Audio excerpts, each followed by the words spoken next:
Time. Time for show. Be, be, be, be, be, be, be. Okay, we're good. That's not your nickname. Be, be, be, be, be. I wonder, should you stop the recording or stop Twitch and then start Twitch again so that... Oh, I don't care. The All right, it cool. doesn't matter. F-bombs slip all the time in here. All right, good. And we just, we do our best. We're still PG-13. We've dropped one. It's fine. That's right. That's right. All right. Oops. The jury's coming on, so... I don't Yeah, know. that's true. You never know. All right, here we go. It starts in 3. Is it recording? Hold on. I got to make sure. Yeah, we're good. Yeah, we're good. Okay. Here we go. It starts in 3, 2, 1. Coming up on TMS, Mario would be proud. Hi, Dairy Queen. It's me again. Has anyone seen Agent Penis? Tumblr tumbling towards its former Tumblr glory? You can teach the dog some new tricks. Making things with Bill. Jury duty and more on this episode of The Morning Stream. But you sent out a mayday? Uh-huh. Do you need help? We are Packlets. Our ship is the Mondor. It is broken. Bless this ravaged body!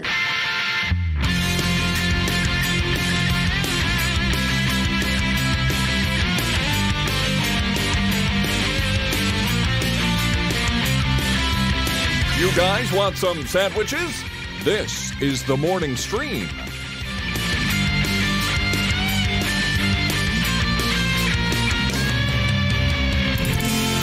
Hello, everyone. Welcome to the morning stream for Tuesday, May 7th, 2019. I'm Scott. That's Brian. Hi, Brian. Hi, Scott. How are you? I'm fine. Life is just a big pile of poopy until you smile through it and poke your head out and go, yay, look what we got here. That's my advice for today. Also, I'm drinking... It's like a fortune cookie I just opened or something. I'm drinking this Pixie Blush tea from PhoenixPearlTea.com, and it's very caffeinated, and it's making me feel a little jivey today, a little whacked out. Yep. I think I need that. I did not sleep well last night. Here's the thing. I go to bed, and I feel 95%. If we're talking about my sliding scale of health, right? Yes, your illness scale, yes. My illness scale. And it's been a week. It's been over a week that I've had this nonsense. For the most of the day, for like 3/4 of the day, feel totally fine. And it's like, all right, great, gonna sleep well tonight. Go to sleep, even feel well going to sleep. And then I wake up at about 4 a.m. and my head it feels like it's full of pumpkin pie filling. Ugh. I can't breathe through my nose. And I've got to start over, every day. It's like Groundhog Day with sinus pressure. Did you do anything to try to sleep? Like, did you read or play a TV show or do your normal? Yeah. I watched a little more Barry. And boy, watched an episode of Barry, probably the one you were talking about that is just all kinds of crazy. Yeah. With the ninja daughter? You know what the one ninja is? daughter. Okay. She's not human. That was one of the weirdest episodes of anything I've ever seen. Yet somehow it totally worked for Barry. Like, it totally worked. It totally worked, yeah. Such a great episode. Oh my gosh. And yeah, the tube I totally washed out all the piping and stuff for the CPAP, so I don't know. I don't know. Ew, washing out the piping of the CPAP. Well, I mean, it's a hose. You wash it out. Yeah, well, no, I get it. It just sounds grody to hear it. Really? I haven't said grody in about 20 years, so there's that. No kidding. Yeah. Wow. Just let that one fall out of my mouth like it's nothing. I was talking to Patrick this morning. Not Patrick, Yeah. And I just want to say, for the record, that he's one of my favorite people in the world. He's never going to hear this. He doesn't listen to the show. Right. But he's just great. Which surprised me that you'd consider him one of your favorite people if he doesn't listen to this show. I know. Come on. I know, right? Like, that should be a requirement of anyone I like, is they have to listen to TMS. Exactly. Yes. But there are plenty of people who don't, and I like him anyway, and he's one of them, and I just think that guy's great. So I just say it He is because, awesome. and people listening, if you don't know who Patrick is, go follow him on Twitter at NotPatrick. That's his literal Twitter name is Not Patrick. And he's just great. He's like, I don't know, all the things you think everything you think you know about Frenchmen, it's not true. I don't know what I think I know about Frenchmen. What do you think you know about Frenchmen? Let's test that real quick. All right, okay, let's see here. They live in France. Got it. Nailed it. Many of them smoke, but not all. Not all. No. They wear scarves. Right. They do absolutely wear scarves. They eat baguette. Mm-hmm. They go to the store and they get a big grocery bag full of items, but the baguette sticks out of the top of the grocery bag to show you that it's groceries. Nailed it. That is absolutely correct. They love Jerry Lewis. With a passion, a fiery passion. Unlike any other nationality loving a single individual, they love Jerry Lewis. You're right. And in some cases, their armpit hair is longer than their arms themselves. Ding, ding, ding. All 10 correct. All 10 correct. Well, he's all of those, but more than that. Wow. I just love him. So I just wanted to say that. I got a little man love for Patrick today. Yeah. Speaking of people we love, well, maybe we don't. I don't know. You know how Luke Perry died? I know how. Well, I know that he died. Not he died. Yeah, he had an aneurysm or something, some crazy right. Yes. blood clot thing that no one could predict. Super sad. He's on that show with the Veronica and the Riverdale. as are much of the 90210 and Breakfast Club cast. That's right. Is Molly Ringwald played his Molly wife? Ringwald was on there as his wife. Yeah, I don't know if it's really as laden with 90210 alumni. Although the rest of the 90210 crew are getting together to do a new show called BH 90210. Shut up. Is this real? It's real. No. It's real. We need to be done. It's done. We need to be done. Exactly. They had their time. They don't need to come back and do that again. Yes. Although, hold on a minute. That guy that we just saw in the Godzilla from '98, I assume he'd be back for that. I forgot his name, but he was the army dude. He was no. He was from Melrose Place. Oh, I keep confusing it with Melrose Place. Are you thinking of Gay Matt from Melrose Place? Well, was he gay? I don't remember him being gay. Was he gay? He was gay. They called him Gay Matt a couple times on that show. Oh, that's awesome. I didn't know he was gay. All right, so right, I got it all mixed up. So now you're talking about Sharknado guy and yes, dude what played the DJ and was married to Tori Spelling for a long time. Brian Austin Green? Yeah. Was he married to Tori Spelling? He was married to Tiffany Amber Thiessen for a while. Wait, but he's with somebody now that I really like. Yeah, he's not with either of them now. Hold on. Megan Fox. Megan Fox. Oh, and I don't actually like Megan Fox that much. What am I saying?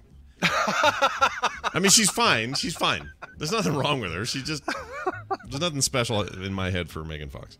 Yeah, what is Brian Austin Green doing that he's able to hook up with both Tiffany Amber Thiessen and Megan Fox? Like, let's see, Brian Austin Green, Zubba Zubba Zubba. It's like the Pete Davidson. What was it that Cosmo Kramer had on Seinfeld? He's the Kavorka or something like that, where he can attract. Right. When he was with the Lithuanian church thing. Magnetism towards women. Yeah. What brings you to what was the name of the church? There's something faith. Yeah, I can't remember.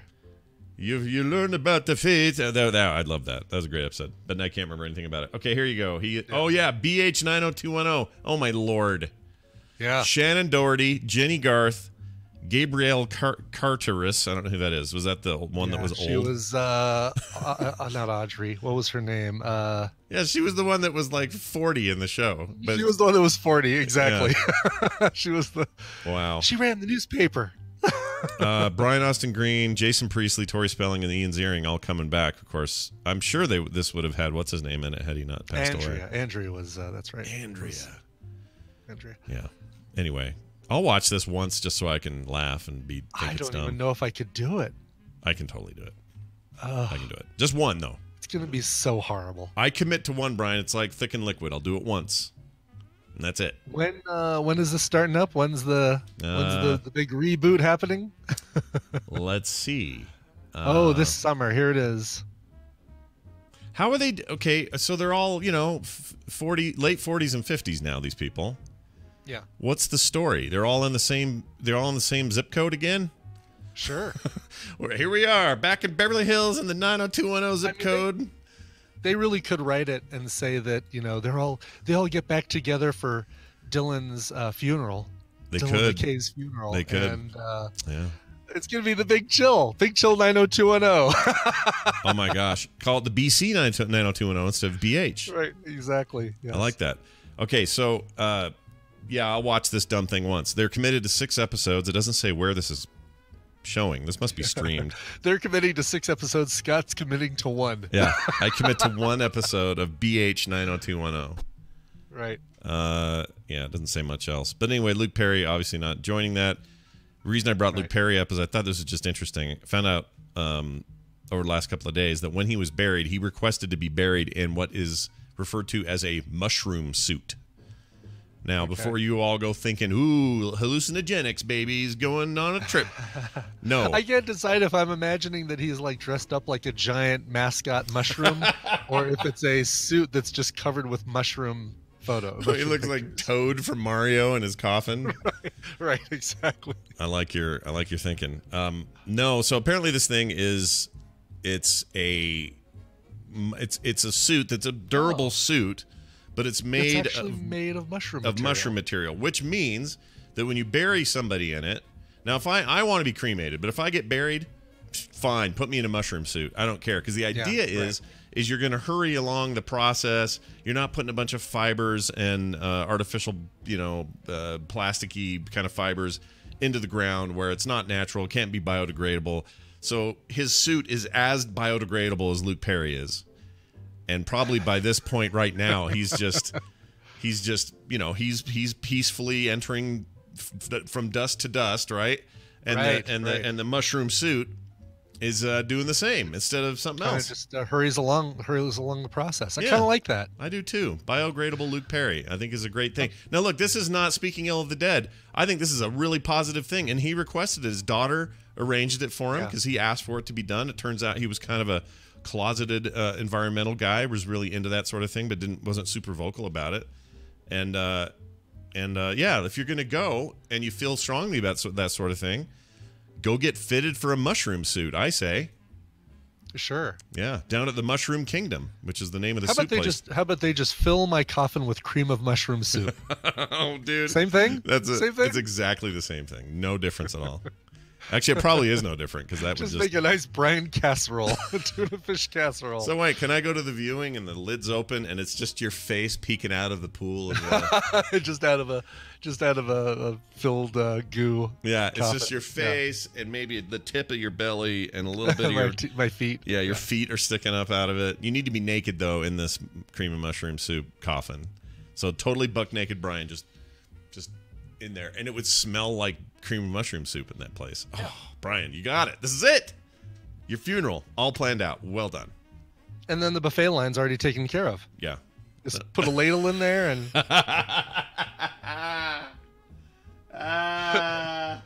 people walking by going, bloop, putting it in a bowl. That's a terrible idea. Don't do that part. That's a bad idea. When I go, I want to be cremated, and I don't want to be smeared. I don't want my ashes spread all over the place. You know where I want them. I want them in the baked brownies of the local old folks home. That's what I want. God, it seems like it seems illegal. It seems completely and totally illegal. Is that illegal? Says, mourners will toss crunchy onions instead of flowers. I'm thinking they'll toss oyster crackers. Just toss those oyster crackers. Those little ones. They're like that big. Yeah, those little octagonal or hexagonal ones. Some jackass will bring like those goldfish crackers and throw those on there. Because he's a rebel, So feeding yourself to the old people in brownies. Mm-hmm. Are we sure that's illegal? Like, how do we know that's illegal? Yeah. I think giving people food that's made from people is illegal. Let's see. Giving people. Let's see. How would we ask this on Google? Feeding. This isn't going to come back to bite me in the butt by the NSA or something. Right. Yeah. This is just great search history. Feeding others human remains legal. Okay. It says here, cremation cookie cannibalism. Oh. What? Is this a real story? Is there a real cremation cookie cannibalism? Yeah. Okay. Is it legal to display or sell human remains? That's not what I want. Okay, here we go. Cremation cookie cannibalism. Cops feeding human remains to others may not be a crime. Oh! This is perfect. Wow. Police are investigating claims. Let's see, this is from 2018, so it's not that old. Police are investigating claims that California student fed baked goods to 9 of his classmates that had contaminated remains of one of his cremated grandparents. We've heard of pot lace cookies and that sort of thing, but this had ashes, says Police Sergeant Paul. Police department is looking for 2 students at Da Vinci Charter Academy that may have been behind the plot. So these kids put grandma's ashes in there on purpose. I have not heard anyone getting sick or being harmed. Well, of course not. It's just ashes. This case has particular. I'm just trying to say what's the legality. It doesn't really say. Yeah. It just says there's no no legal. There's no legal recourse. It's not illegal, as best I can tell here, or at least those okay. kids didn't face. I stand corrected. Holy cow! Sweet. I would have thought that was like a slam dunk. Slam dunk, like illegal issue like that, no question about it. But apparently not only is there no question about it, it sounds like it's not illegal. Now, what you don't even have to tell the old people that there's Scott in them there cookies. Well, maybe it's because, like, in air particulates, I'm breathing in people air all the time. Like, somebody farts on the train, you're breathing in his bum. That's just what you're doing. Sure. So because you can't help that, well, I mean, I guess you can help whether there are human remains in your, like, overt amounts of human remains in your cookies. Yes. I don't know. Yes. I don't know how I stand on this. I just want someone out there, whether it's legal or not, I want you to put your life and career on the line and feed me to old people in brownies. Okay? That's all I'm asking. Yeah. Who's willing to come forward and take one for the team? Chat room. Any of you are fine. Well, I'll take any of you. I'd say it's your kids, Scott. You've got to talk to your kids about doing this. Yeah. Jackalope Ashley. Jackalope says, Scott, how do you feel about being the person who in the old folks' home who unwittingly is eating someone's ashes? I don't feel anything. They're not going to notice. It's still going to be lots of chocolatey goodness in there. And well, let me ask you this: would you eat a brownie that you knew had human ashes in it? I'd taste it. But I wouldn't go, oh, give me more then. I wouldn't do that. But I would probably taste it and just to say that I did. Because, again, ashes are just like dust. It's like nothing. It's like we're all breathing in that stuff all the time. Now, if somebody... But see, the whole point of this would be they're just 50 or 60 grateful 90-plus-year-olds who can barely move on their own, right? Some of them aren't thinking straight. They've forgotten their own names. They're playing... pinochle or whatever the hell old people play. Sure. And then they get a cookie. Oh, it's a lovely I haven't had a cookie in ages, right? And then they just start nomming down on that cookie and they don't even know. So, I can't tell if it's you're wanting to do this just to guarantee that they get a nice brownie. Like, it's just to, like, guarantee that some old people get a delicious brownie. The only way you can make sure this happens is by being inside the brownie yourself. I mean, I guess, yeah. I don't know. I don't know why this is of interest to me, but it's always been a thing. Anyway, and have we talked about how you want to be buried outside of the cream of mushroom soup pool? How would you want to do it? We talked about that? Yeah. Oh, me? Yeah, I want to be cremated. I want my ashes put into a gold urn that looks it doesn't have to be real gold, just gold colored, that is shaped like I don't know, maybe like the fertility idol from Raiders of the Lost Ark or something, or love it, love it, something like that, and then dropped into some remote part of the world to be discovered and fawned upon like a god. Oh, that's great. Yeah, I want to be in the bag of sand that Indiana Jones brought with him to try to take the idol. That'd be good. Yeah, so like the whole yeah, he takes a little out and decides to throw some of it away, and then does the whole, and then the giant testicle came after him anyway. He didn't do it. No one ever talks about this. He was so brilliant as a not paleontologist. What was he? Archaeologist. He's so brilliant as an archaeologist. He got that all wrong with the sand. It still set off all the blow darts and sure. I mean, how do you know how much that thing weighs? Well, That's a good point. But they made it seem like he was so good at it. Like he's like, yeah, the heft of this equals the heft of that. And he was pretty close. Like it wasn't until he started walking away that it was just like a little heavier, and that thing started sinking down. Yeah. And he even he did the whole thing with his fingers. Oh yeah, he did this, yeah. Yeah. Looking at it. He looked at it, took a little bit of the sand out of the bag. And then he didn't know when he brought Dr. Octopus with him. He didn't know he was going to turn on him like that. That's right, exactly. Right? You throw me the idol, I throw you the whip. What an a-hole that guy turned out to be. It turned out to be really bad. Yeah, well, you just hire those guys in town. I mean, you know.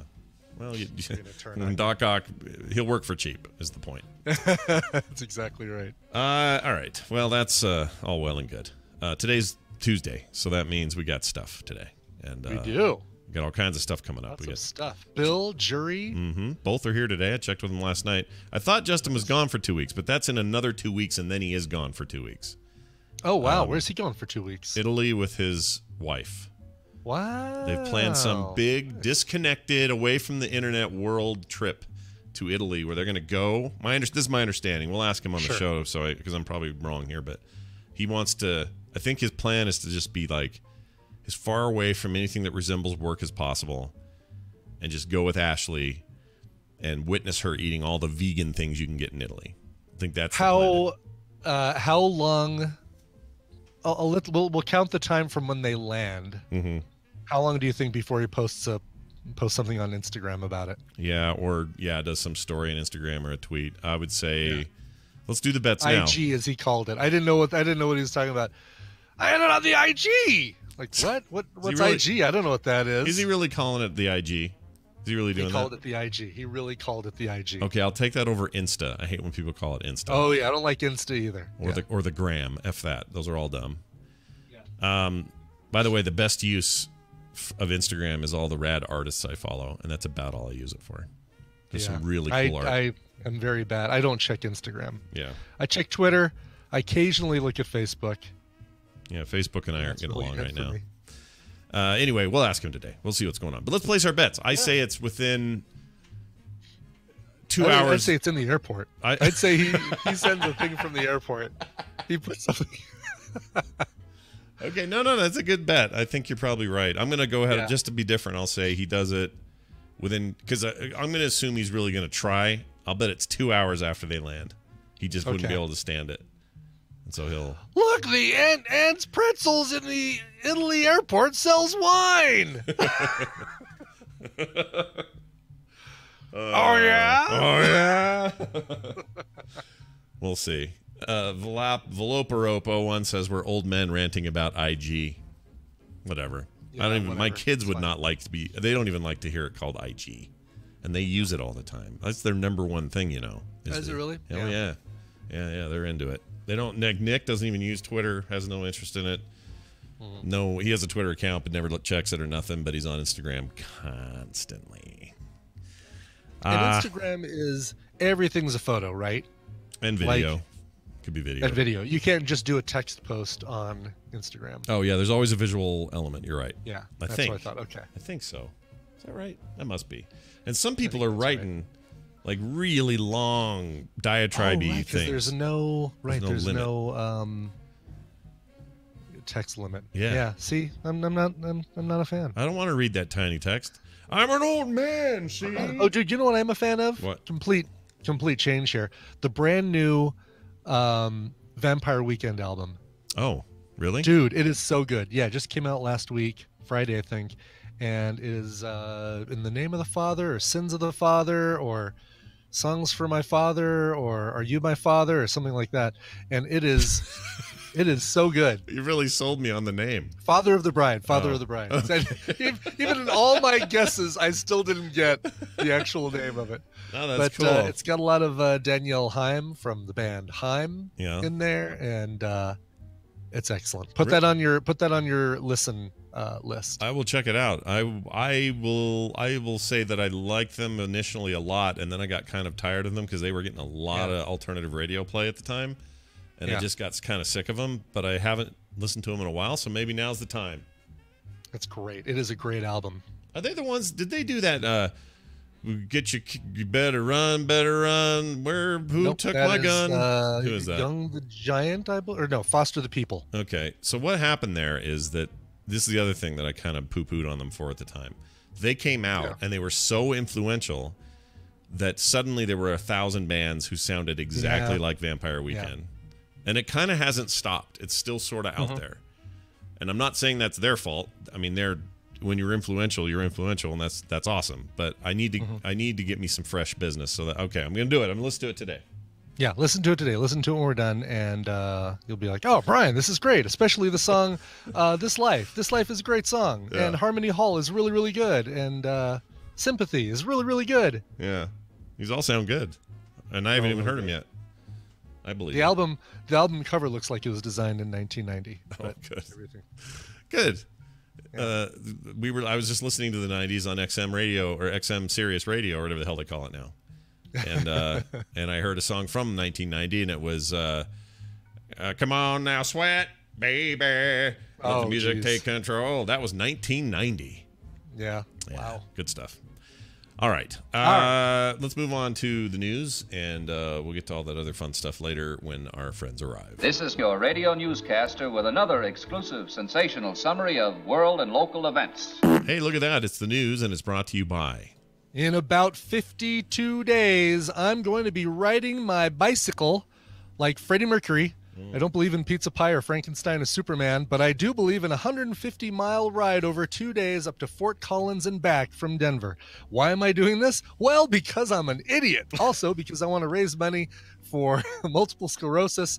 My aunt has MS, and I know some other people who have MS, and so it's a good way to raise money and do something fun and be crazy.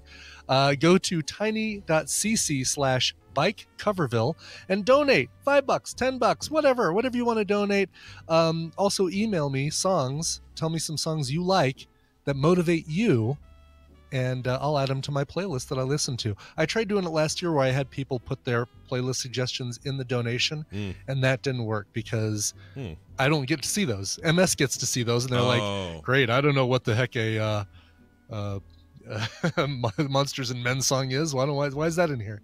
So tell me just email me request@coverville.com. Tell me some of your favorite playlist songs to motivate you, and make a donation, like I said, 5, 10, 15, 50, $100, whatever you want to do, and support this great ride and this crazy thing I'm doing. Is there anything you're doing this year that you learned from last year, so you're going to make sure to do it this year? Like more of the bum butter or whatever, or like what's your thing? Bum butter was great. I did just fine with that. I'm not going to have. So I had the water bottle in the cage on my frame. Yeah. But then I also had a backpack, or what do they call that? Like a the water pack thing. A water pack, yeah, camel bag. Camelback. I'm not going to do the camelback. I don't need to. Okay. Like basically, there are pit stops every 8 to 12 miles, and I don't go through an entire water bottle in that amount, and so it's really nice to have the air flowing down my back and not have this big heavy thing on my back that I barely drank anything out of. Yeah, the weight alone is probably going to help to not have that back there. Now, when you're going to those stops, is it in my head? I got the stereotype of the lady running alongside, and you grab the cup as you drive by, or how does it work? Do you stop? No, it's a stop with a bunch of tents, and they're handing you, like, they've got a bunch of coolers full of water that you just pour into your water bottle, and then somebody over here is making vanilla wafers with peanut butter and a slice of banana on them. Take a bunch of those if you want. Here's somebody who's giving you bran muffins if you want one of those. Good luck about 4 miles down the road after one of those. Yeah, don't do that. It's a bad idea. Gatorade, and then like all sorts of bike services, like, hey, how's your tires? Need to fill up? You good? It's like a bunch of like those little canopies and things with people under them wanting to give you free stuff. And are there people that just go straight through and never stop, or just so they can win? Okay. Well, I did that the first year. I did that last year because somebody said, skip the first stop, go to the second stop, and we'll meet you all there. And so I saw the first stop, and I said, okay, I'm skipping that one. Pedal, pedal, pedal, pedal, pedal. Wonder where that second stop is. Pedal, pedal, pedal, pedal, pedal, pedal, pedal, pedal, pedal. Oh, I'm at the third stop already. Okay, well, I guess I'm not meeting with my team today. Oops. Well, that's cool though. It probably placed you better than you would have otherwise. Right? No, because I took the wrong turn and ended up going up Horsetooth Canyon up to Horsetooth Reservoir in the longest leg, like basically the expert leg of the of the ride, instead of doing the beginner route, which I'm totally gonna do the beginner route this time. Yes, Loga Seamster says, learn the route before you leave. Totally. 100%. Yeah, you would subscribe to his newsletter on that point. That's I would subscribe to his newsletter on that point. Thank you for coming to his TED Talk. Well done. But it's a blast. I had such a good time, and now I've got 20 plus, as of right now, 20 plus less pounds of Brian to carry on that bike, and I'll probably lose considerably more as I get into practicing and stuff. No kidding. And plus, you got another month and a half. I have another month and a half, so maybe I'll drop another 10 before the race. That'd be cool. And how much did that water pack weigh? Do you know? It's like probably 10 pounds or something. Probably 8 pounds. Yeah. Okay, that'll help. Yeah, you're just gonna be the little leaf on the wind, man. That's right. I need to figure out something. So I've got the helmet that's got the bone conducting little sound things that go on my cheekbones. Yeah. So you hear the sound through that. But they don't. Right. That way my ears are open so I can hear, people coming up on your left, which I hear a lot. A lot. Yeah. Oh, yeah. That's right. But I want to have something like I got to figure out some sort of headband that will push those tighter onto my cheekbones so I can get the sound better, but still not cover up my ears. Oh. Is it better the more they push like if you push them manually, you can hear it better? Yeah, like if I press them on my face, I hear they sound great. Oh, weird. But it's not tight enough. Those things will like kind of flip around, and especially in the wind, they'll wiggle around. So, and I couldn't figure out a way to tighten them with the straps. I've got them as tight as I can with the straps, and not having it, strangle me. Sure. While I ride. So that's interesting. That bone conduction stuff is super interesting to me. It's really, really cool, and it's for podcasts. It's great because you're not having to worry about listening to the nuances of music while you ride. You just need to be able to hear what people are saying, and I can totally hear what people are saying. Yeah. If that's the case, I may have to, I don't know. This is a weird year for everyone's coming out with new kinds of headsets to try to get some of that AirPod money. And Microsoft's got they all look like AirPods. They kind of do. The Microsoft ones that have been talked about that I don't think we've actually seen, but there was a lot of talk about the tech involved, seem really cool. So I'm kind of down for checking those out. I don't know. We'll see what happens. Well, let's get to a Colorado story, shall we? Yes. This guy is definitely from your home state. He is accused of robbing the same Dairy Queen twice in 2 hours. Oh. Hi, remember me? I'm the one that was here taking your money an hour ago. Steal from me once, shame on you. Steal from me twice, blizzard on me. Yeah. Well, that's this guy. A Colorado man arrested as suspicion of robbing the same Dairy Queen twice in one day. This is in Pueblo, Colorado. How far is that from you? Pueblo is an hour and a half, 2 hours south. Okay. It's not too bad. It's on the other side of Colorado Springs. Okay. Yep. And that's where all the conservatives are, right? That's where all the conservatives are. That's exactly. Getting it straight. Right. Boulders where all the hippies are. Hippies are boulders. Right. Exactly. Okay. Yep. Got it. Anyway, they also believe Levi John Roberts, age 37, tried and failed to carjack 2 people during those robberies. Roberts first robbed the ice cream shop around 9 p.m. Monday, at which time the police responded to a call about an armed robbery. A bandit reportedly made off with an undetermined amount of cash, but was forced to make his escape on foot after trying to carjack somebody and couldn't do it. The people that he tried to do that to were going through what they call the eatery's drive-through window. The eatery. I hate that term. The eatery. Is that a lame term? It's funny. They just keep trying to come up with different ways of not saying Dairy Queen because it's like the ice cream shop. Mm-hmm. The eatery. The eatery. Yes. Let's see. Anyway, the guy returned to the scene of the crime and robbed him again. He also attempted to steal another car, but that didn't work either. This one belonged to a Dairy Queen employee. He failed to get away with that, so he tried to run on foot. They caught the guy, of course, and Levi John Roberts, if this photo is to be believed, is now in jail. Look at this photo with this guy, you guys. Let's see here. He is Levi John Roberts. Oh, that is exactly what I thought he'd look like. Yeah, it's one of those stories where I was like, are we sure this is not a jokey site? Right. Because there's something about that image that just... it's almost like he's headbanging to some Metallica while they're taking the mugshot. Yep.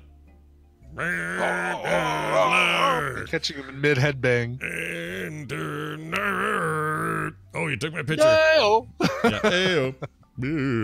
I got the mustache. I listened to Queen. Got the Freddy mustache. I listened to Queen almost all day yesterday. I'll bet you did. Got me in the mood talking about it. Plus, that movie will get you in the mood for Queen. Anyway, here's another fun one. A woman was arrested at the CIA HQ. That's the... What does the CIA stand for? Central Intelligence Agency? Yeah, that's it. Central Intelligence Agency headquarters. That's what HQ stands for. Very good. She was arrested because she's walking around that place asking for Agent Penis. Oh, sure. I guess that gets you arrested. She was tried 4 separate times to sneak into the Central Intelligence Agency headquarters in Northern Virginia to speak to this so-called Agent Penis. The criminal complaint describes the May 3rd incident involving Jennifer G. Hernandez, age 58, aren't they always, from North Carolina. Upon arrival, the defendant provided her Iowa identification card, requested to recover her North Carolina identification card, and requested to speak to Agent Penis. After a few records, Officer Mirko Pina, who was not Agent Penis, by the way, it says here. They cleared that up. No, but she might have just misheard him. Isn't that the Spanish word for no, Pini? Yeah. Pini is close. I hope no one's last name in Spain or Mexico is Penis in Spanish. I hope. I don't know if you'd say Pina or Pena.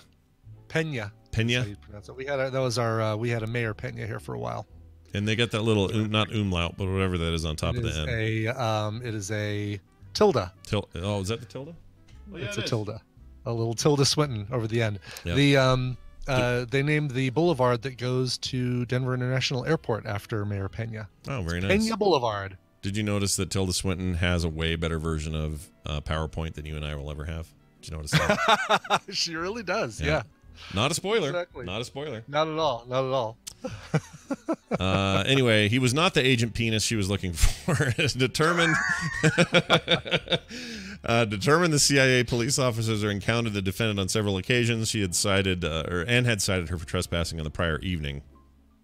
Her last 3 appearances have been on consecutive days, so it was like a number of days she kept coming back. Officers then warned the defendant if she did not depart the premises, she would be arrested. The defendant then declined to board the bus and stated, "I'm not leaving. Not until I've spoken to Officer Penis." Agent Penis. Agent Penis. Anyway, she's no longer welcome at the... I didn't know you could just go to the CIA and ask for stuff. That's surprising. Well, you can get in the door. I think they're the place that has that giant logo on their marble floor that you always see, like, in every NBC procedural drama. They go to the CIA and they stand there and they have a conversation while the camera pans up and sees that they're standing on the big circular CIA logo on the floor. Yep. It's pretty good. That might be the FBI. I could be getting that wrong, but they're interchangeable. Like anytime they show FBI, NSA, CBS, NBC, whoever, whatever agency they're showing, I always feel like it's the exact same thing. There's always like a code thing and multiple glass doors layered in between before you can get in. And little security thing that you have to go through, and yep. There you go. I just put a link in the. There's people walking across and on the giant CIA logo on the floor of the CIA building. Let's see. Oh yeah, look at that. Is it Agent Coulson? Who's that guy? Kind of looks like it, right? Yeah, a little bit. Oh yeah, look at him doing his thing. Yeah. That's kind of cool. I wouldn't mind. That's where I went to school. I went to school at the CIA, but it was the Colorado Institute of Art. Oh, I see. A total different thing. I don't want to point this out. Well, I do actually. It says Central Intelligence Agency on that logo. Down below it says United States of America. Now, there's a light reflection right on top of the A, so it looks like it says United States of America. America. Yeah. Which is pretty funny. Completely intentional. That was totally intentional. I'm sure they absolutely meant to do Agent that. Coulson, by the way, last season or the new season of Agents of S.H.I.E.L.D. starts on Friday. Yeah. And I'm really curious to see if there's any Infinity War connection. You know, like if there's any. Maybe. Haven't they always been real hush-hush on that? They tied in with the whole Hydra thing. Yeah. Yeah, the Hydra thing, and they also mention New York and the destruction in 2012, but they don't really. They always talk about the big New York battle, yeah. And they had Sif from Thor was on a couple episodes, and Samuel Jackson and Kobe Smulders have made appearances. Oh, I didn't know Colby Smulders made an appearance on there. Yeah. Oh, that's cool. Agent Hill, have you met my agent? How I met my agent. How I met my agent. Exactly. Wait, did she end up being wait, who was the? Oh, no. I got that. You know what? I never watched that show. I have no right to talk about How I Met Your Mother. She was not the mother. No, if that's what you're wondering. She was just spoiler alert. She was the Smulders. Got it. All right, let's look at this story. Pornhub. You might be familiar with them. I've heard of them. Well, check, is my subscription lapsed? Oh, good. I still have it. You're still in? Okay, good. All those new categories are for you. I even come up with new one. Hedgehog porn. Oh, fantastic. Very popular right now, except all the teeth. Yeah, that's true. Oof. I didn't thought of that at all. That happens though. Every time anything significant in the zeitgeist happens, it becomes porn the next day. It's really exactly. really odd. Yes. Well, anyway, Pornhub, who's famous for all kinds of weird stuff that they like to do, buying out other companies, doing the snow removal with their names all over it, all that weird stuff. They're back in the news because they want to buy Tumblr and restore the site to its former porn-filled glory. Glory hole. Oh, I see what you did there. Yeah, see how I added that one word and made a dad joke out of it? It's pretty good. All right, so less than 2 years after buying Tumblr as part of its Yahoo acquisition, Verizon is reportedly trying to sell the blogging platform. Do you know why this is? Well, here's why. Tumblr used to be awash with activity and a big part of social media. And then Verizon said no more porn after they bought it from Yahoo. And then the porn went away, and then suddenly nobody cared about Tumblr anymore at all. Right.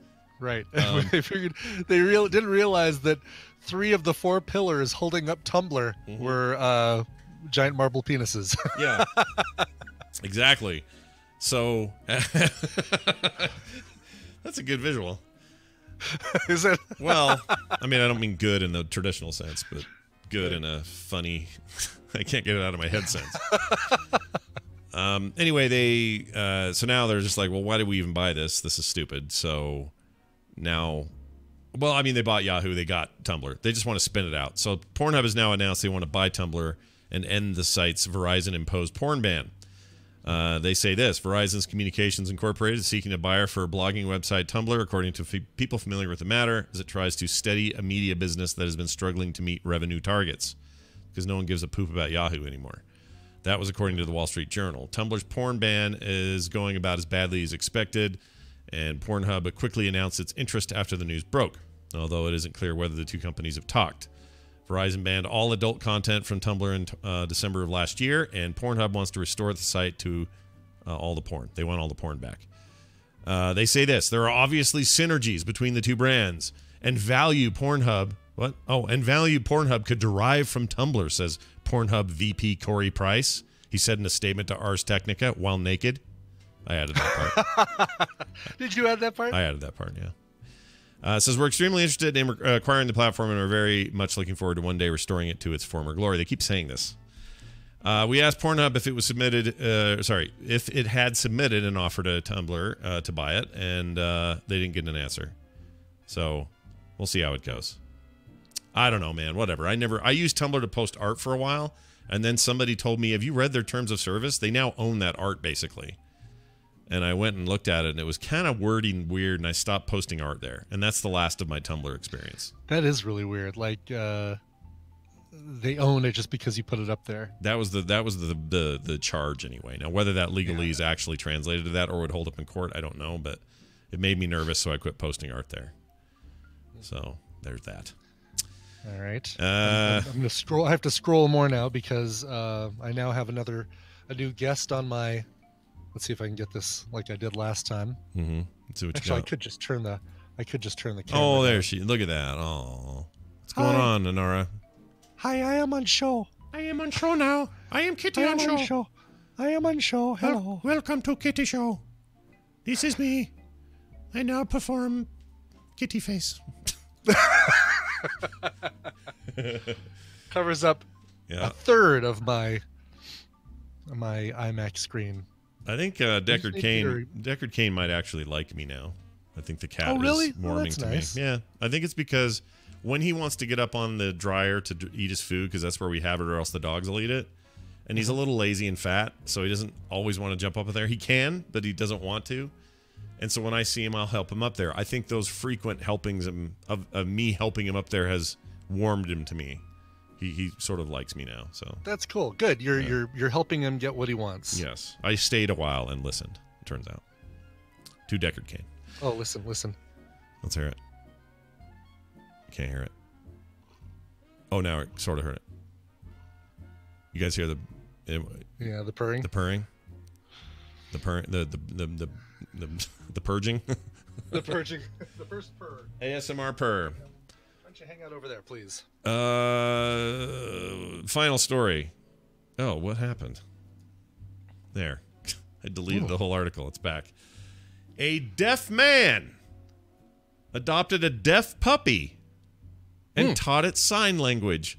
That's so cute. Oh, that is really cute. I wanted to leave us on a positive story today. A man was born deaf. He was was always deaf. He adopted a deaf puppy and then taught the puppy sign language. Nick Abbott, 31 of Maine. Boy, ask your great-grandparents, I think. Yeah, exactly. The talkies. Yeah, that's right. We didn't even have color back then, see? Let's see. He saw this deal on Facebook. He saw a puppy named Emerson, and he knew he wanted to meet it. And he says, "Oh, this puppy is deaf too," he told the TV station. "Maybe I can go check out and see what it's about." He did that. Visited the pup. He feels like the pup picked him, but they knew right away this was going to be their deal. So he took him home, and now has taught Emerson sign language commands, including commands for sit and lie down. And whenever Abbott shakes his earlobe, Emerson barks. So how do you shake your earlobe? So does Carol Burnett too. Yeah, that's true. But how do you shake it? Just probably. I don't think you shake. You just tug at it. Do you like this? Okay. Yeah. Yeah. All right, because I was trying to think, unless you got like a big wobbly freaking weirdo, you took your gauges out kind of earlobe. Now Daisy knows sign language. Like if we do this, she knows to sit. Like if put a finger aside our nose, yeah, she knows to sit. The hand down means lie down. Yeah. My dogs know to shake if I hold my hand out. Do they shake when you just hold your hand out? Yep. Same. I'm trying to think what else and then when I do that, it means lay down. And Rainer does that. Yeah, that's true. I guess dogs are really good at that anyway. And then stay, obviously. Yeah, she's really good. That's pretty good. We decided to get the dogs baths last night, so we did them in our tub. Too cold outside to spray them, so sure. We did that, and Rainer was fine. Well, she was upset, but whatever. She's clean and smells good, so that's good. Get her out of there. She doesn't really shed. Not really a sheddy dog. But Boomer, she's one of those dogs, if she's distressed, she sheds even more. Oh, geez, really? Okay. Yeah, so we put her in the tub. She's hating it. And immediately the tub is just more floating hair than it is water. It was so bad. Is your dog like that, the one that's like her? No. She, no. When Daisy doesn't like baths, but once she gets a bath, she tears around the entire house. And anywhere that she, typically lays down, she goes there and, keeps her hind legs upright, like she's still walking, but turns her body sideways and pushes herself along like a little sideways doggy wheelbarrow to kind of get her smell back on her from oh, that's my bed. Oh, that's funny. Yeah, they're not comfortable until they got their old scent back. That's funny. It's hilarious. And she does that, runs around bat out of hell, runs around the whole house doing that. Rainer goes, she'll bat out of hell for a minute, but then she'll go find pillows, tuck underneath them, and sleep for like 2 hours after a bath. It's very distressing for her. Aww. Very distressing. Yeah. She doesn't like it. All right. We're going to take a break. When we come back, it'll be Making Things with Bill. It's been a couple of weeks with Bill, so I'm excited to get back to it. Yeah. See what's going on. He was busy last week. He better have made a lot of stuff. I agree. I'm going to be really bummed if he hasn't made a lot of stuff. I agree. He should have come to Vegas. A lot of people talked about him there. Yeah. I had this long conversation with somebody about him there, and I don't remember who it was, but a lot of Bill fans out there. So we're fans also, and he'll be here today. Then after that, jury duty with jury, I don't know what we're talking about yet. I'm tempted to talk about how Trump and his most ardent supporters are asking for 2 free years of election because they think they was stolen from them during the thing. I think that's absolutely. Oh, really? I haven't heard that. That's funny. I think it's really freaking funny, and I obviously I don't think it goes anywhere, but I think it's hilarious. 2 free years. Yeah. 2 free years. They want to have it tacked on as a bonus. Yeah. Because for reasons. Anyway, we'll get to all that. Could we get any of the time back that Trump wasted with the whole birth certificate thing? I'm hoping everybody gets this now. I want some time back for some stuff as well. I think everybody should now claim some extra time for whatever. God. 2 free years. So what he wants is 2 free years plus he thinks he's going to win the next election. So he wants another 6 years on his thing. Okay. I'd like more Trump free years. Trump free years. Trump free years, not free Trump years. Trump free years. Exactly. All right. Yeah, Clinton. I was going to say Clinton would have gotten another like 6 with the time they spent on his stuff. This is just the way it is. Emails. You spend time on stuff. You do stuff. Exactly. You golfed the whole time. What are you worried about? It's fine. He didn't waste any time. You were already out wasting it. So take it out of your Mar-a-Lago. Yeah, you're fine, buddy. All right. Anyway. Oh, great. Kazumi. Not et tu, Brute. Et tu. All right, Brian, we're going to take a break. Let's do it. Let's do a song. Do you have a song? Let's do a song. I do have a song. Speaking of Bill and Seattle, this band is from Seattle. They remind me of a little bit of the Foo Fighters. I'm sorry. They remind me a little bit of Foo Fighters. Really, really like these guys. Now, don't be put off by the little bit of use of auto-tune in this because they don't do it. I don't think they're doing it as like a staying in tune kind of thing. I think they're doing it as a stylistic choice, which I kind of like. I might even be wrong. It might just be the way the two vocalists sound together kind of has a little auto-tuney kind of feel to it. Anyway, see what you think. The band is called One Gun Shy. The brand new album is called Eye of the Storm. This is so good. The first song I'm playing from it is I'm Free. Here's One Gun Shy. We'll be right back. No interviews. No interviews. Hey.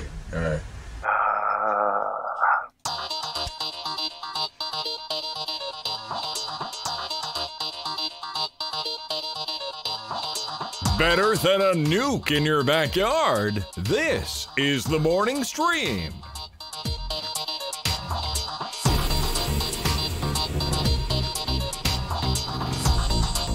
And we're back.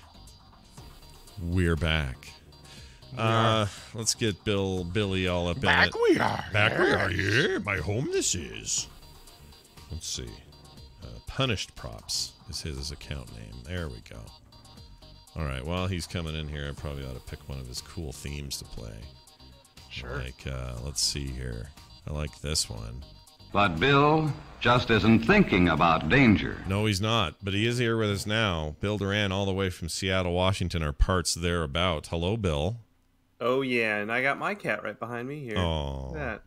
Dude, we missed you the last couple of weeks. It's been a bit. We had a Bill free zone, and that's not cool. We don't like it.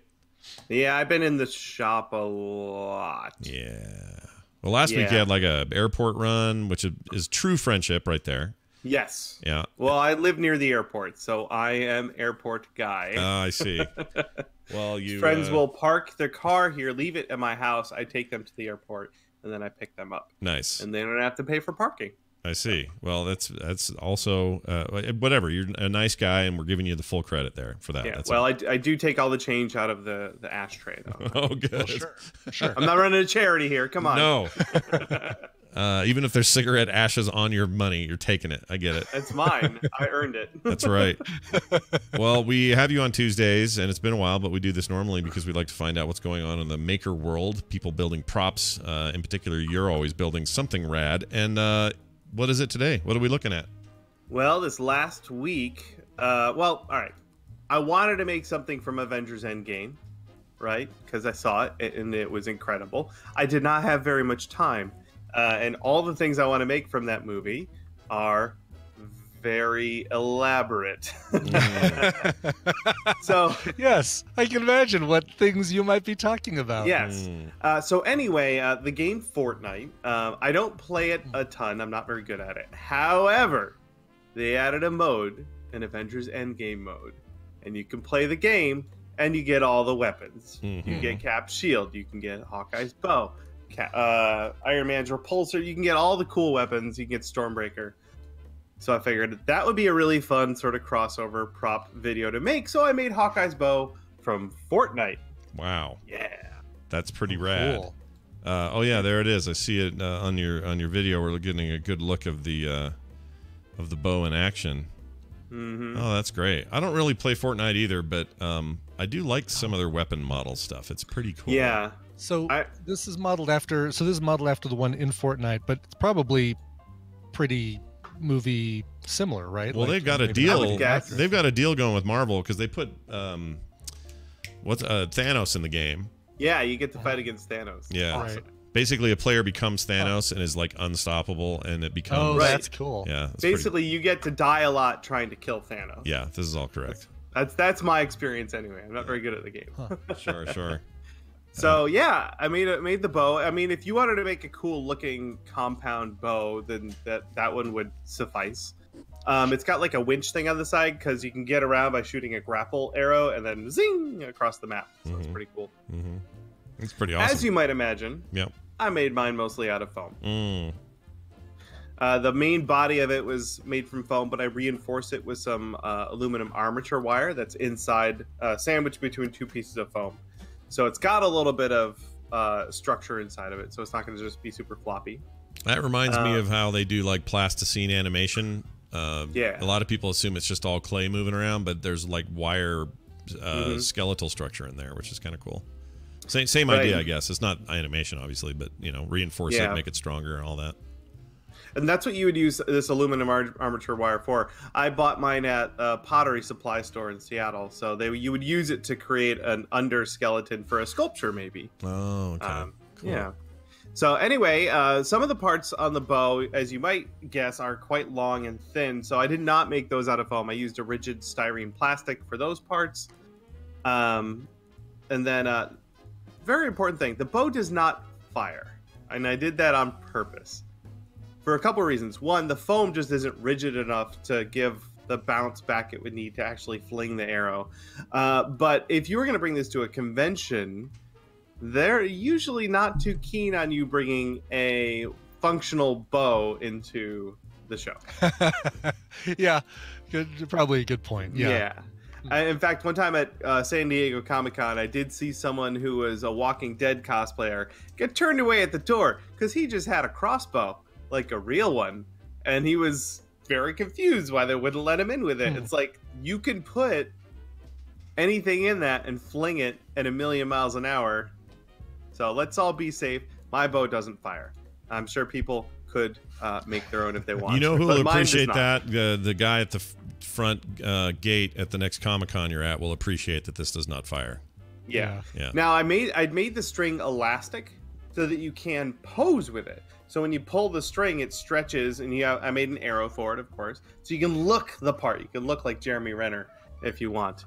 I mean, you look like a guy pretending to be Jeremy Renner, I guess. I don't know. Sure. But it does serve that purpose. And that's generally how I prefer to make bows if I'm going to make them.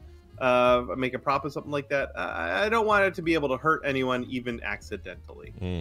Oh, look at this way you're cutting holes with a pipe. That was awesome. Isn't that the coolest? That is really cool.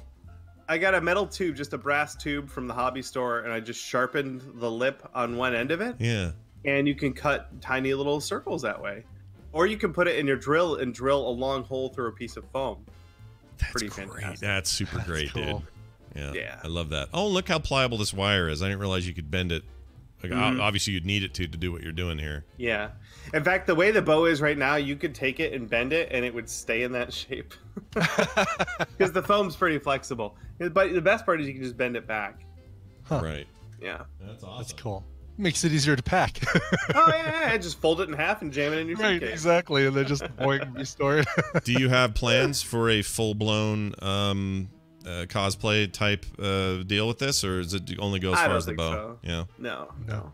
Not until I can look as cool as Jeremy Renner when he flips out the bow and it springs open. Yeah. I got to work on that move first. Yeah. Well, he's he's not like bending things back into shape. No. Hold on, kid. Hold on. The Chitauri are flying by, and he's like, "Hold on, guys! It was just in my suitcase. Yeah. Hold on, all right." Ha. Plus he's so swordy now. You know, like a lot of sword business happening. That's really cool, dude. I'm impressed. I would hold this bow and hold it proudly. Tell me about the thing that's on the side. I know that's part of the design, but the little spindle. thing? Yeah, that it feels like fishing line. Obviously, it's not, but Right. it's like a So that's for grappling. his grapple arrow. Okay. So there's a bunch more string wrapped up on that, and then in the game you shoot it somewhere, and it flings a rope, and then it pulls you that way. That's how he gets around. Oh, I didn't realize the game even featured that. That's kind of cool. Yeah. Well, every weapon has an attack and then some way to get around. So Iron Man's gauntlets, you can fly with those. So everyone has some way they can get around. Chavern says, "I'm surprised Bill hasn't tried wood carving. You've done wood stuff before." I've done stuff with wood, but I'm here to tell you that I make my living on foam. I'll leave the wood to Mark and his ilk. Yeah. There's you pick your area of focus and you just go. I totally get it. Yeah. All right. Although someone's pointing out that there should be a Punish Props Wood Whisperer mashup. You know what? There was talk of that at like BlizzCon, I think 5 years ago. I should revisit that idea with Mark. That is surprising that you guys haven't. Yeah, no kidding. He'd love to do that. I know that. That'd be awesome. Yeah, maybe he'll let me do a YouTube collaboration. Yeah, collab as they call them. Yeah, collab. Yeah. Kids are calling it. Yeah. Everyone- Now that I almost have as many YouTube subscribers as him, maybe he'll let me. Yeah. You guys are creeping up each other's butts. That sounds wrong. Why don't we now say... Oh, you know what? You also do... By the way, go to punishprops.com. You'll get to see this whole video. Now, Bill's going to share with us somebody who's also rad, who he thinks you should check out as well. Who is it, Bill? Yes. So, posting a link in Yield chat there. Not a video, but a book. Adam Savage, my buddy, has a book out. I started reading it. It's great. Oh, yeah, I today. you go buy it. Came out he's today, going on right? a book tour. Mm-hmm. So see if he's going to be in your town. If you would love for him to sign your book and say hi. Every tool's a hammer. Every tool's a hammer. Life is what you make it. Also, I'm in this book. So what? That's Oh, really? How are you? Tell us in nice. what context you're in this book. How are you in this book? That's cool. He got a lot of. He interviewed a lot of his other maker friends to. He interviewed a lot of tools. He interviewed a lot of tools. Yeah. But then he interviewed a lot of his maker friends for input on the book and used a lot of quotes. So there's some quotes from me in there, which is pretty fantastic. Yeah, that is that's I'm mighty honored. You should hang your hat on that very one. That's cool. great, dude. And the book is great too. I'm about a third of the way through it. It's fantastic. Well, Jamie should do a book called "I'm Grumpy. I wear a hat and the same shirt every day." Brazen mustaches, the That's Jamie right. Heineman story. There you go. Nailed it. Bill Duran is, of course, found at punishprops.com and on his YouTube channel, also called Punish Props. So do check that out. And, of course, Chimbeard on Twitter. You got it. Bill, thanks for coming, and it's great to see you again, man. Good to see you guys too. Yeah. Take it easy. I feel like it's been too long. We'll see you around. Bye now. We missed you. We really did. We really missed you, Bill. All right. Just in time. Get it? All right. Get it? Just in time. Uh-huh. It's pretty good. It's pretty funny. Brian disagrees. That's funny. I don't disagree with you at all. It is kind of not dumb or not funny. All right, let's see if this Skype even works for him today. I know. Oh, we're doing not Skype, Discord, you mean? Or Discord. It'll be Skype if I'm we sure have it's gonna work perfectly because it works so well every single time. Like it's it never doesn't work. Yeah, he never has problems with it. He was in the airport last week, so maybe he'll be in studio today. I don't actually know. And why he's not answering now? Oh, hold on. Let's ring him again. Okay. I love when people don't answer right away because it's really good podcasting. I'm going to write a book. It's just going to be called People Don't Answer Right Away. Yep. I'm going to write a book. It's going to be all about it. It's going to be fantastic. I like it. All right, Excellent. we're adding him. He's ringing. We're not. Oh, I guess are we a little earlier than? I guess we're not a little earlier than usual, right? Maybe. Hello? Oh, there he is. Oh. That's the man with the plan. Are you there? Hey, can you hear me? Yeah, I totally Yes. hear you. Yeah. Right. How are you? A little late, so there's no video. Oh, that's fine. Turn yourself up a tiny bit. You're a little quiet on the quiet side. Check. A little bit more. Check. Perfect. Nailed it. Nice. Nice job. Hey, it's Justin R. Young. No video today. But you're in studio. You're back in Oakland. I yeah? am. Oh. I'm back in Oakland. I got caught up reading the Game of Thrones subreddit, so like this is totally unprofessional. I should have turned on my camera, but I was too busy posting about Grey Worm. Well, look here. Oh my gosh, Grey Worm.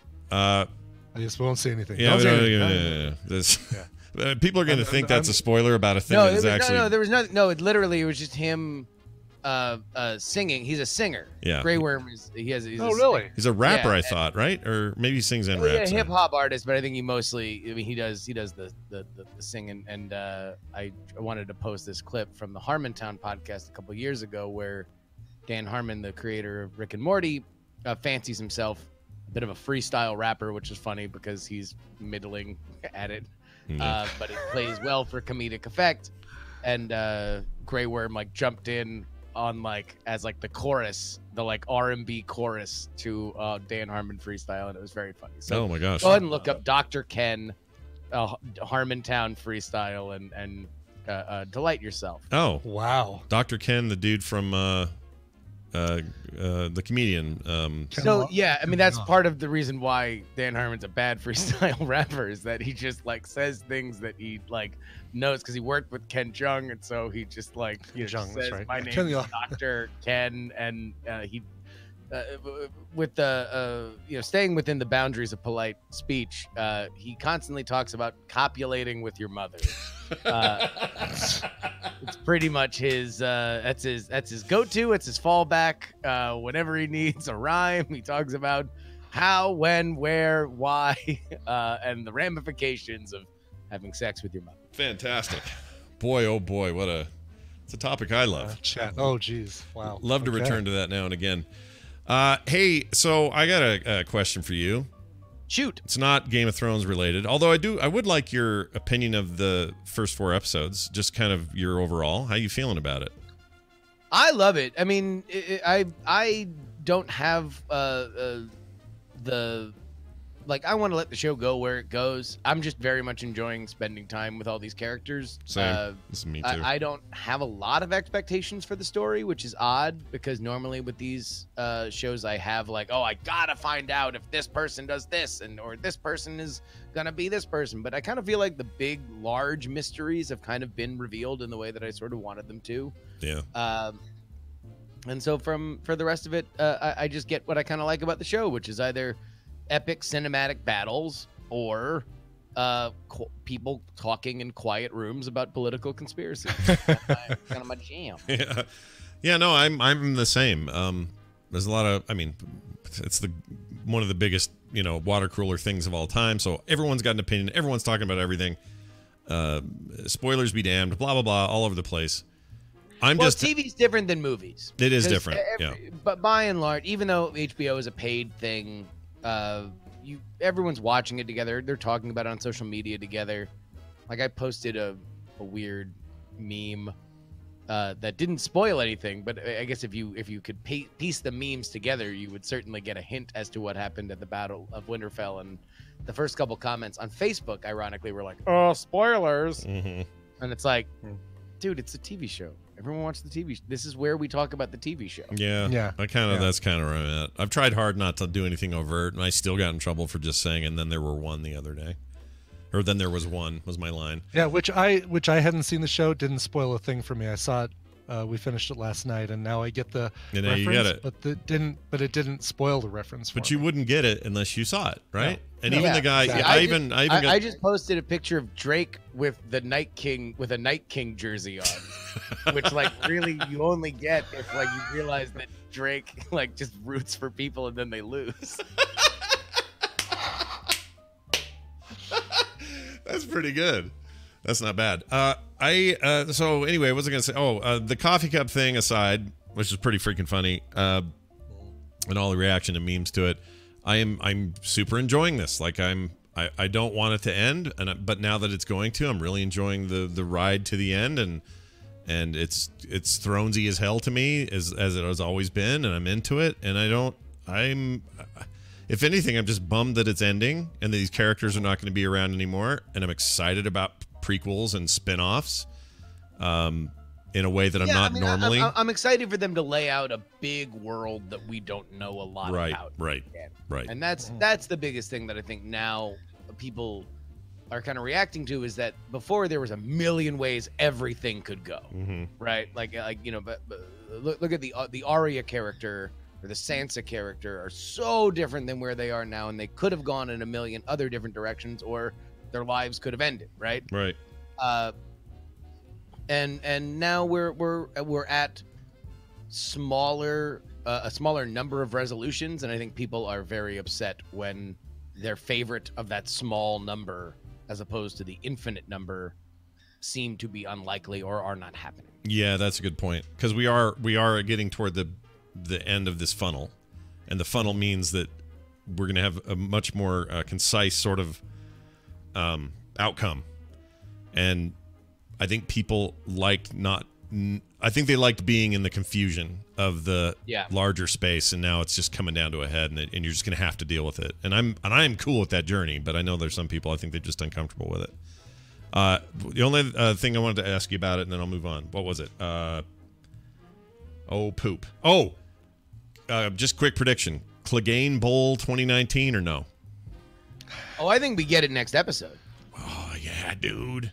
Well, they only got 2 more, right? right? If you're gonna slot in the Clegane Bowl would be next episode, because no matter what happens, you're probably going to. I mean, the Hound doesn't mean much for the current forces that are marching toward Winterfell, but the reanimated Clegane certainly means a lot to Cersei. So if he gets his comeuppance theoretically at the hands of his brother, then that would change story-wise stuff, which I think would lead into the final episode. Yeah, I hope we do. I want that fight. Yeah. Regardless of how. Oh no, Clegane Bowl. If Clegane Bowl doesn't happen, that's the one thing that will make me write an angry post on Reddit /GOT. Like that will be. Everybody else wants to complain about the writing and like, well, the dragon wasn't far enough back at the parlay. But they still could have reached it. I'm an expert on the trajectory of crossbows. I'm on the internet. But yeah, if I've built up this headcanon for Clegane Bowl for so long. Yeah.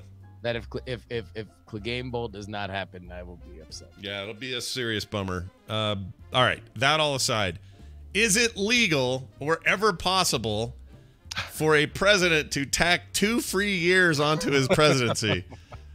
Go. Give me the skinny. What's the political take? What's the hot, fresh take?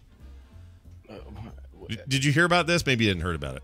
So what the hell are you talking? All right, I can't believe you haven't heard about this. Being the political pundit you are.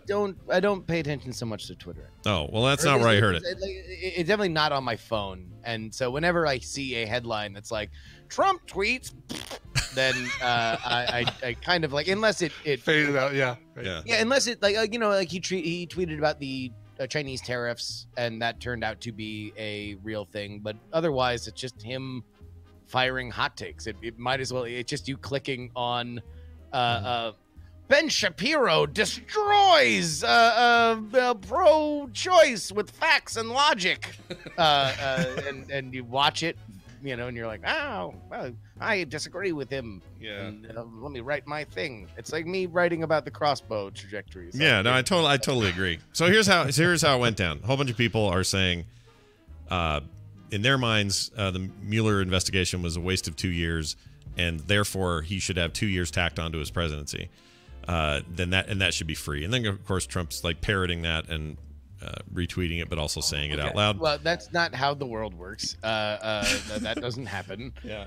Obviously, look, Trump fans and supporters believe that the Mueller investigation was started for reasons that are not, above board. They feel like it was a thing that was engineered by folks inside the intelligence community that were not a fan of him, and that the Mueller report bears that out, and so they want to get their retribution. This is more of an outgrowth of them.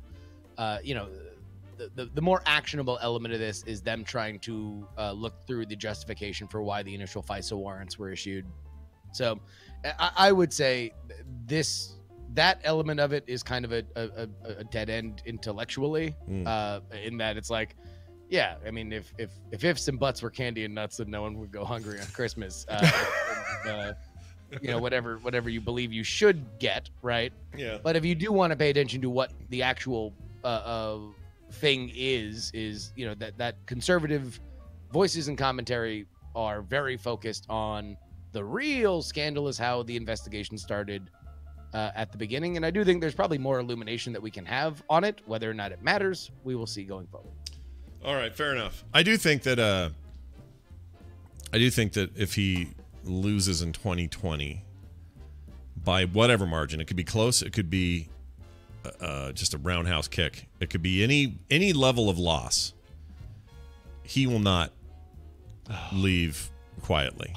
He will not concede ever.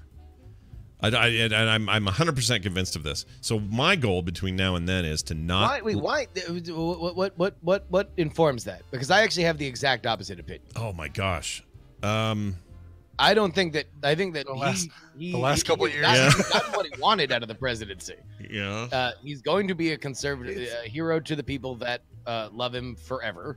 He's going to be demanding a recount. He's going to be claiming that there was fixing in the. No. I think he'll jump up and down and scream and yell, and he'll be on every television show talking about how he really didn't lose. But I think he'll leave because I don't think he really likes the job.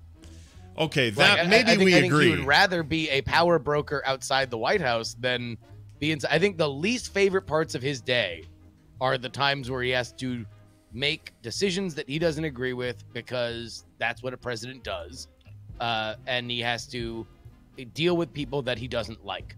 I think those are the least favorite parts of his day.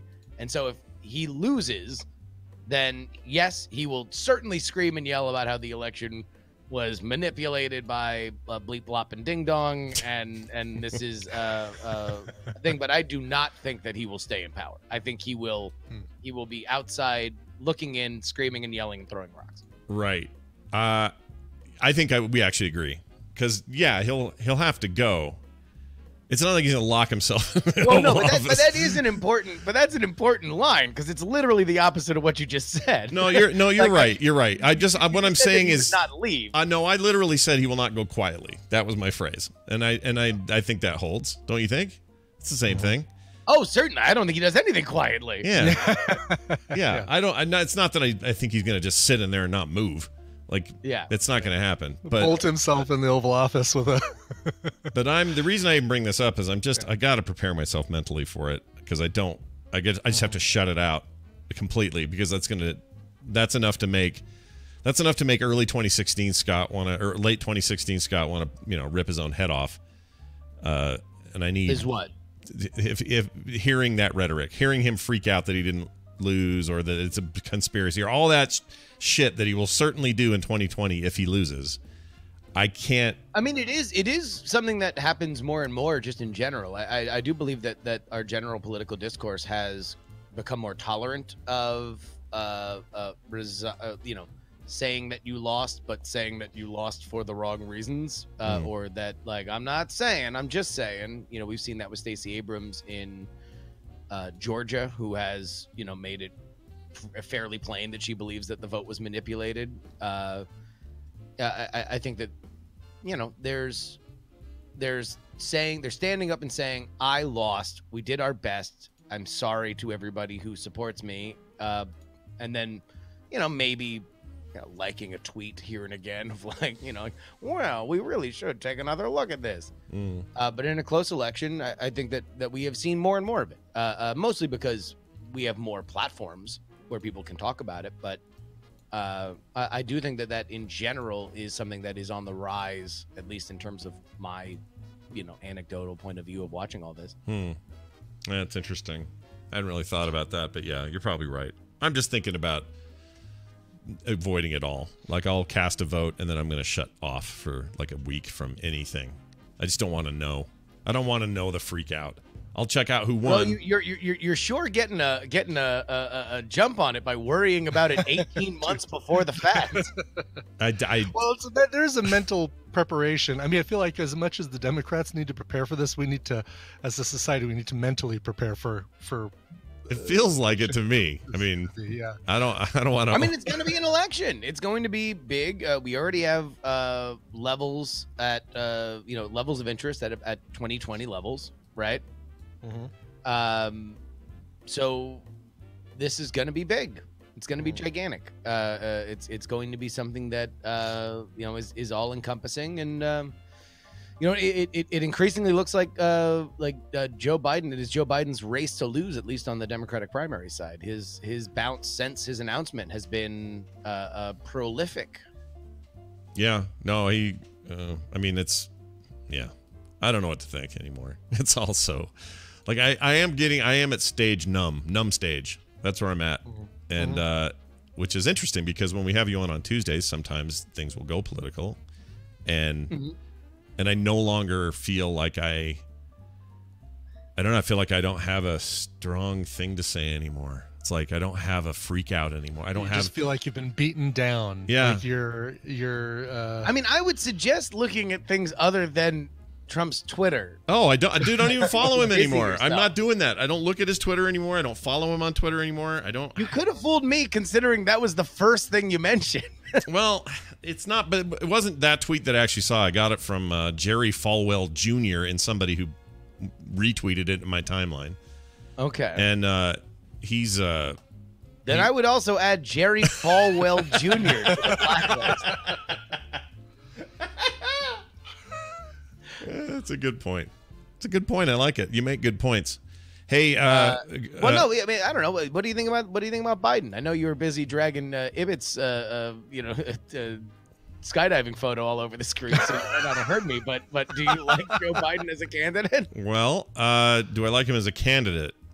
See, this is the problem. I'm in this mode of I'll take a garbage bag, a wet newspaper over. Yeah, I'll take a garbage bag full of vomit at this point. Yeah. Like, that is really where I'm at. So, yeah, Biden, sure, whatever. Kamala Harris, great. She sounds fine. I'd like him if he didn't have this Achilles heel of the groping and the sniffing and the fondling and the over-touching. Like, it feels like that's such an easy target for the Republicans. Yeah, but it shouldn't be because their guy's as bad or worse. So it shouldn't be. He's paying off hookers. He sniffed somebody lady's hair. He paid off a hooker. I mean, like, in the end, porn star. Come on, or a porn star. Sorry, I'll take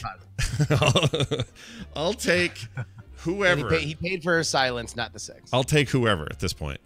You want to be centrist? Great. You want to be? I mean, I lean a little right generally, and outside of this insanity. So. Yeah, I'll take whatever. Honestly, I don't care who. Just somebody, not him. The interesting thing is that by and large, before Biden got in, where Bernie was doing very well, you saw a very leftward swing because the people that were getting a lot of the press, including Alexandria Ocasio-Cortez and Bernie, had been very, on the scale of more leftward. They are for Medicare for all. They're for a Green New Deal that requires a lot of top-down control to get climate change in a better position. So what's interesting is that Biden's come in and has had such a big bounce that you almost have to wonder if was it a mistake to give him the entire moderate lane? Yeah. To just say like, oh no, like all he had to do was just not be somebody that had a more liberal progressive bent, and all of a sudden he has captured a tremendous amount, at least, of the early polling market share. Yeah, but I mean, but who gave him that? Like, all he's doing is just rallying, and nobody really gives him that. Like, that's just how the chips fall, right? Like, I mean, I guess what I'm saying is, I guess some of the other candidates could come out and be more moderate, and maybe that's what you mean. I mean, it would be hard for Bernie. Bernie's whole point is, like, I am the vanguard of the progressive left. I have been that forever. Back when I was talking to punks at a mall in Burlingame, Vermont. Have you seen that video, by the way? No. There's a bunch of old community access television shows that he did when he was the mayor of Burlingame, Vermont. But he was just interviewing his constituents, and one of them is in a mall. People are smoking. It's the most 80s thing you've ever seen.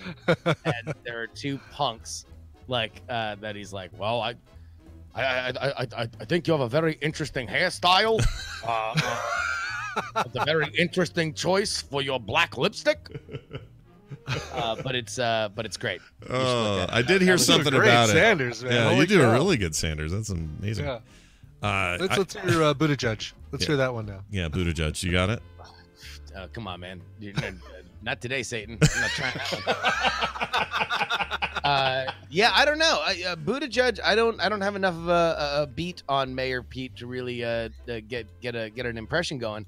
I'll tell you who will. My mom. My mom loves Mayor Pete. Really? My mom fell in love with Mayor Pete. She didn't have a strong opinion on anybody in the Democratic field, but as a over 50 voter in a swing county in Florida, she has found her man in Mayor Pete Buttigieg. My mom as well. Huh. Funny enough, she's 80 and she is all in on this Mayor Pete. She's into it. He seems like a super nice guy with smart stuff to say, so I think that just appeals to her.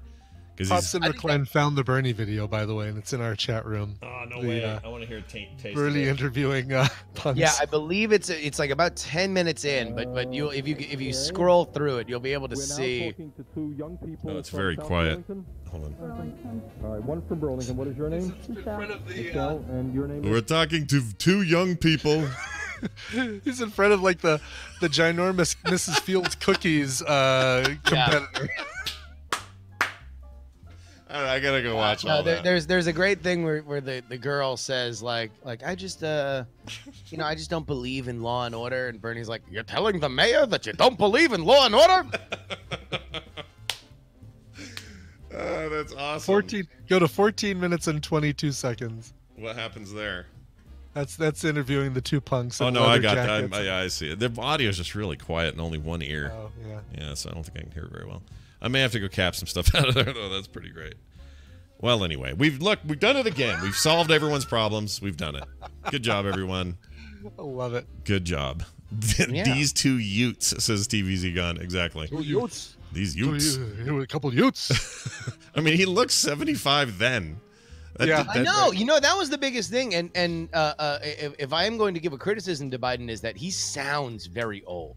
And I think he sounds older than he did 4 years ago. There's a lot of slurring now that I do think especially when he gets on big national stages like a town hall or a debate, that is going to be something that will add up against him, because the one big knock is that he is too old. Like right now, he would step into the White House as old as Trump would leave it, and he was the oldest person we've ever put in the White House. So, right. This is a step forward. Now, Bernie is also older than dirt, but for whatever reason, he does not read as old. Probably because, again, the only difference. He's always been old. His hair has been an unmade bed for over 4 decades at this point. Right.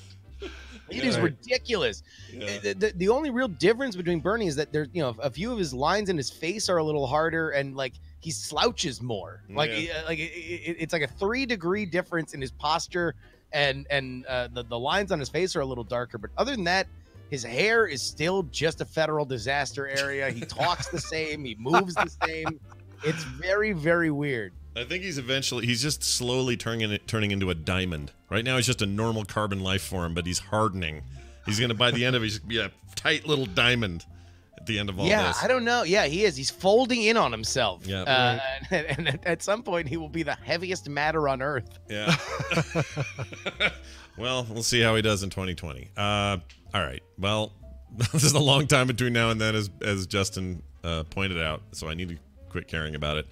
Anything? There's plenty to care about. We actually have stuff that we can care about now. Like the last like 3 years, we could freak out about all these things that may or may not happen. We've got people running. People are out there on the campaign trail right now looking for your vote. So what I would suggest is, if you really, really, really care about getting Donald Trump out, then educate yourself on the options for which will run against him, and understand how you can best make peace with who you want to be the next president of the United States. These guys are doing nothing but reaching out. They're sending out information. They're operating their campaigns a year and a half earlier than historically people used to, but also just in general. I mean, we're gonna have a debate in June, my man. Wow, June. next month. Jeez, Louises. And there's gonna be a lot of people in that room. You thought the Republican one be last like year.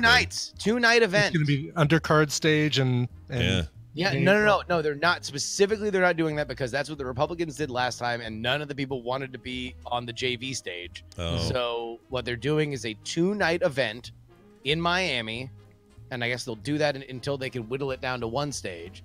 But there will be, presumably, you'll have Bernie and Biden on 2 different nights, and so like it'll be spread out and randomly determined.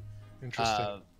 So everybody will feel like they have a big stage. We got a couple Coloradoans. I know Hickenlooper is in the mix, our current governor, and then Cory Gardner. Is that right? I think is also running. Yeah, I don't know. I mean, Yeah. I know Hickenlooper. I don't. We're never going to have a President Hickenlooper. No. At a certain point, yeah. What do you think would be more? Buttigieg or Hickenlooper? Well, Buttigieg, at least he understood I had to be Mayor Pete. Yeah. Yes, right. Yeah. Right. You can just say Mayor Pete. Yeah. But you think a Hickenlooper or somebody with a mustache will be president first? Oh my gosh. Ooh. What's more 'Cause likely? I feel like he should go right into it. He should have a mustache and suspenders and like a straw travel- hat. Yeah, a straw hat, travel with a barbershop quartet. I'd be so into. Running for president. We haven't had a president with like actual facial hair since what? Like Coolidge or somebody? I don't know how far back it goes. But somebody that long ago had facial hair. We don't do that anymore. That'd be awesome. No. Just a stash, dude. Like a nasty ass freaking Bernie Sanders stash. Although, like, I feel like a beard, you could run with a beard now. Because beards are kind of in now. Yeah. Like you've seen politicians grow beards while in office, and it's not like the weirdest thing in the world. So Ted Cruz looks like a freak, but sure. But he did it. Somebody as risk averse as Ted Cruz did it. That's true. That is its own litmus test. Taft right? is the last guy, Brian? Taft is the last one. The last president to wear facial hair was William Howard Taft, who sported a mustache during his term in the White House from March 1909 to March 1913.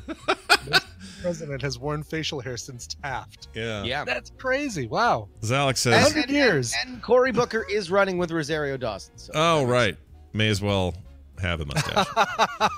Oh, I see what you did. Hey, also, it's a little joke. It's a great joke. We're making jokes. It's a great I've read joke. too much of the internet. Rosario Dawson does not have a mustache. All right, here's what I was going to say. No, but I'd elect Rosario Dawson in a heartbeat. Yes, exactly. No, they could get married in the White House. That's what he night nurse for Cory president. Booker said there could be a White House wedding between him and Rosario Dawson. What room do you do it in? Where do you think? Situation room? That's a situation. Bedroom? But yeah, it really depends on what part of do it in you mean. I mean the wedding. Oh. The wedding. I mean the Rose Garden, probably. Oh, right? yeah, probably. Yeah.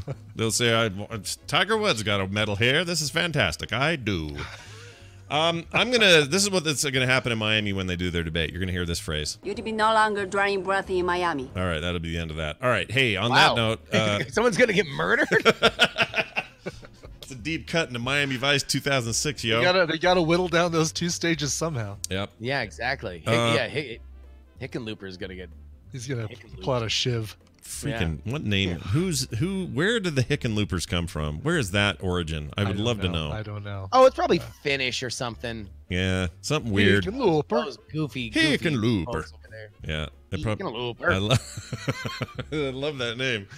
All right, Jury, what else is happening this week before we go here? Anything people should check? I know you're getting ready to leave to another, not planet, but another country soon. Another planet, yeah. Planet of Italy. No, not until after next week. So we will have another fun Tuesday together. But, you can go ahead and sign up for my free political newsletter at freepoliticalnewsletter.com. 5 days a week, 5 stories a day, mostly gifts, sometimes hot takes. We recently passed the milestone of 1776 subscribers. I'm very excited. We're passing the 2,000 person milestone, and we continue to march forward. This is like a huge thing in terms of everybody's trying to put together a mailing list these days, and we did it totally grassroots. No other big platform, no other gigantic blessing. It's just me in my apartment writing it, and I really, really, really thank you for the support. If you haven't joined in, please join the movement. It's an easy way to catch up on politics in a fun way that doesn't make you want to rip your eyes out. Free political newsletter at freepoliticalnewsletter.com. Fantastic. Have a fantastic week. Have a good time, and we'll see you soon. Bye. Okay, he's out. Had to hang up on him fast. All right, Brian, I'm going to do rapid fire emails. These are going to be fast. Okay. This one is Stuart from Melbourne, Australia, who is referring to Gidget and her PB&J comment. It says this, and Gidget's listening, so she'll enjoy this. It says, Gidget is up in the night about peanut butter and jelly. I've eaten it since childhood, both on sandwiches and toast, and my wife swears by it when she has a migraine. Interesting. It may be a regional issue, as Australia has wide variations in food culture from state to state, and I'm in Melbourne, which means that he has a more eclectic palate than Sydney historically. Cheers. Cheers from down under, from way down under, he says. Stuart from Melbourne, who still has the Apple Watch #1 that he won at Nerdtacular 2015. Oh, wow. Okay. But does it work? Does it blend? Yeah, my understanding is those still tell time, and that's about it because the OS is too much for it now. But anyway. Yeah, you can't run a lot of newer apps on there. Yeah. Well, there you go. So PB&J in Melbourne, not so in Sydney. Nope. This is all true and correct. Here is a final email from Kelly, who says, Hi, Scott and Brian. Sorry. Hi, Scott and stand-in Brian. Stand-in Brian. Did she send this when you and Kim were maybe doing the show? Maybe. It could be.